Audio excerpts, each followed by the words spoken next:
गर्व किया करो कि हम भारत देश में उत्पन्न हुए हैं, पैदा हुए हैं। ऐसा कोई दूसरा देश नहीं है जहां पर इतने लोग बैठ के कथा भी सुनते हों। है कोई देश या किसी देश में कोई ऐसे धर्म संस्कार ग्रंथ हैं क्या? नहीं है कोई। वहां तो जन्म लेते ही बच्चों को अनाथालय में छोड़ देते हैं, वहां की सरकार पालती है। और बूढ़े होने के बाद में माता पिता भी वृद्धाश्रम में चले जाते हैं। परिवार नाम का तो कोई बात है ही नहीं वहां पर। जब तक जवान रहते हैं तब तक कमाओ और आनंद करो, बूढ़े हो जाओ सरकार पालती है।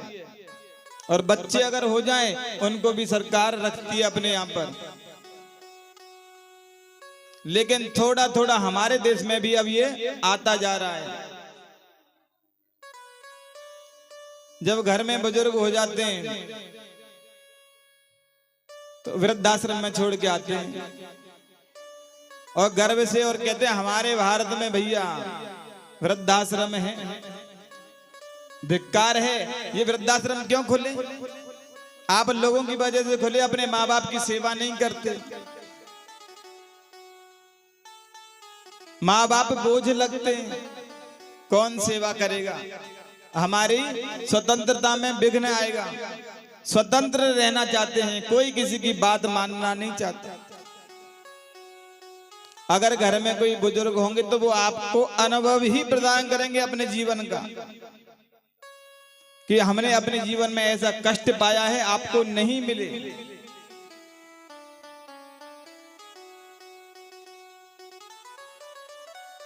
एक बार कहीं शादी थी तो शादी में शर्त रखी गई कि कोई बूढ़ा व्यक्ति शादी में नहीं आएगा, केवल जवान जवान लोग आएंगे शादी में। तो जो लड़के के पिताजी थे वो भी बूढ़े थे, तो लड़के ने बता दिया कि पिताजी ऐसी ऐसी शर्त है, वहां बूढ़ा कोई जाएगा नहीं। अगर कोई बूढ़ा चला गया तो बारात को वापस कर देंगे। क्या करें भैया? फिर जवान जवान जाएंगे, सब जवान जितने भी थे सबको लेकर के जा रहे थे। तभी लड़के के नाना जी बोले, तभी लड़के के नाना जी कहने लगे भैया साथ तो हम चलेंगे आपके।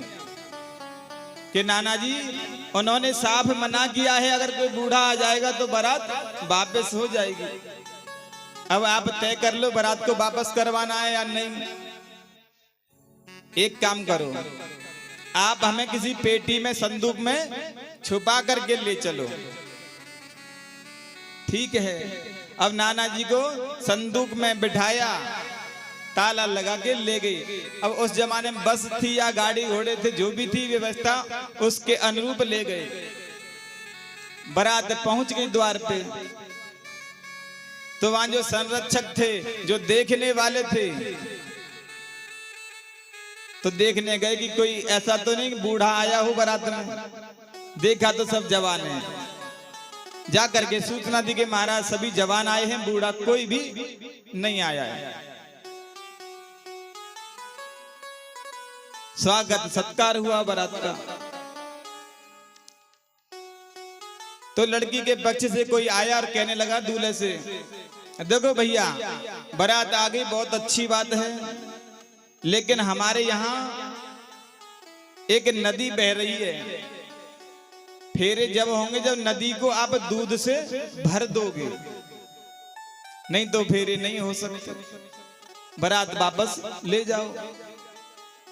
अब जवान थे, सबने दिमाग लगाया कि नदी को दूध से कैसे भरें। अब बहता हुआ जल है, वो तो भर तो सकते नहीं है। सबको चिंता होने लगी। बारात वापस जा रही है। सभी ने विचार बनाया ऐसा हो ही नहीं सकता, नहीं हो सकता तो क्या करें, बारात वापस ले चलो। बारात वापस जाने लगी तो नाना जी तो पेटी में बंद थे। तो एक बालक कहने लगा, अब बारात तो वापस हो ही रही है, नाना जी को क्यों गर्मी में मार रहे हैं, उनको भी बाहर निकाल लो। तो नाना जी को बाहर निकाला गया। बोले नाना जी अब तो बारात वापस होगी। बोले क्यों? कि लड़की वालों ने शर्त रखी हुई है कि हमारे यहाँ एक नदी है, उसे आप दूध से पूरी भर दो। तो नाना जी कहने लगे, अरे पागलो, कहीं छोटी छोटी बातों पे बारातें वापस होती हैं क्या? अरे नाना जी छोटी बात क्या है, इतना दूध कहां से लाएंगे हम?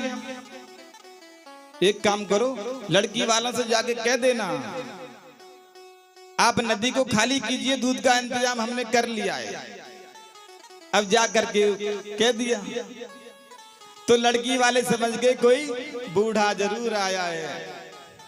इसीलिए कहते हैं बूढ़ों को कभी घर से मत निकालो, क्योंकि उनके पास में अपने पूरे जीवन का अनुभव है और जो आपको फ्री में मिलता है। प्रेम से बोलो राधे राधे।